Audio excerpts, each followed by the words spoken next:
Balance of power for both the House and the Senate are still undecided, with CBS News estimating the House leaning in favor of a GOP majority. We spoke with Congressman James Comer, the ranking Republican on the House Oversight Committee, who is poised to become chairman. He told CBS he is prepared to subpoena Hunter Biden as part of a congressional probe into the Biden family businesses. But we began with the midterms and the latest projections. Congressman, can the GOP get to 218 in the House?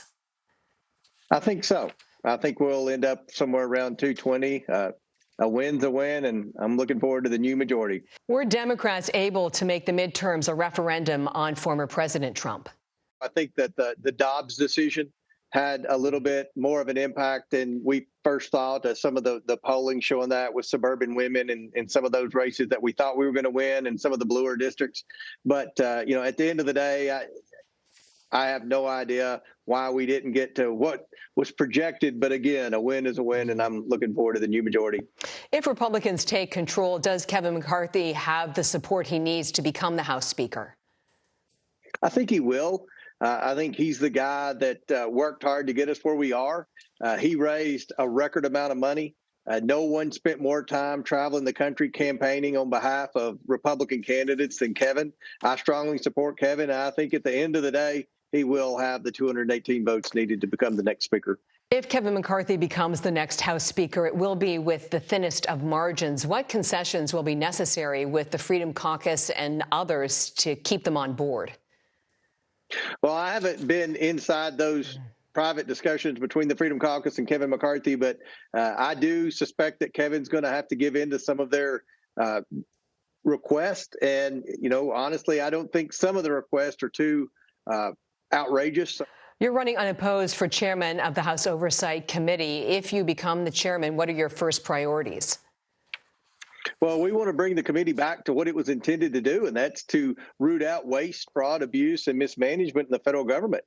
This administration needs oversight. Unfortunately, for the past 2 years, the Democrats have provided no oversight in any way, shape, or form of the Biden administration. Are you prepared to subpoena Hunter Biden, other members of the Biden family? We're prepared to subpoena Hunter Biden. We would certainly hope that he would want to come before the committee and clear his name. If what Joe Biden says is true, that his son's innocent, what Joe Biden said is her son is innocent, then if I were Hunter Biden, I'd want to come clear my name and make some Republicans look bad. So we're going to ask Hunter Biden to come before the committee. If he refuses, then I would suspect that he would receive a subpoena. So at that post-midterms news conference, President Biden said of Republican threats to investigate him and even impeach him, he said it's almost a comedy. What's your response? The fact that he has blocked us at every turn, especially with the bank records, which Congress is supposed to have access to, it's not a comedy, it's a shame. So I think Joe Biden will regret saying that's a comedy. I think that's a line that will come back to haunt him. Next week, we expect former President Trump to make a major announcement. Should he be making that announcement before the runoff in Georgia? Well, if I had my preference, I would prefer that he waited until after the runoff in Georgia. But obviously, the president's going to do what he wants. And I'm sure that he's going to start out as the leading contender for the Republican nomination. Why would you want former President Trump to wait?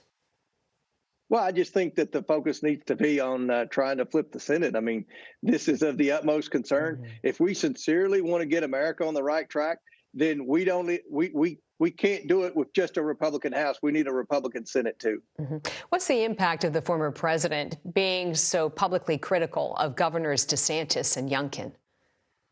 Yeah, I don't understand that. I think Youngkin and DeSantis are bright spots in the Republican Party, and I wish that the president wouldn't say anything negative about it, because I think they're doing a pretty good job.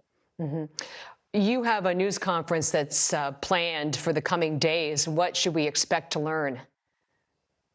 Well, as you press for more evidence, we're going to provide more evidence at that news conference. We're going to submit a report to everyone in the media that shows exactly what we have thus far. And I'm going to talk at the press conference about what we plan to get, why we're going to have hearings.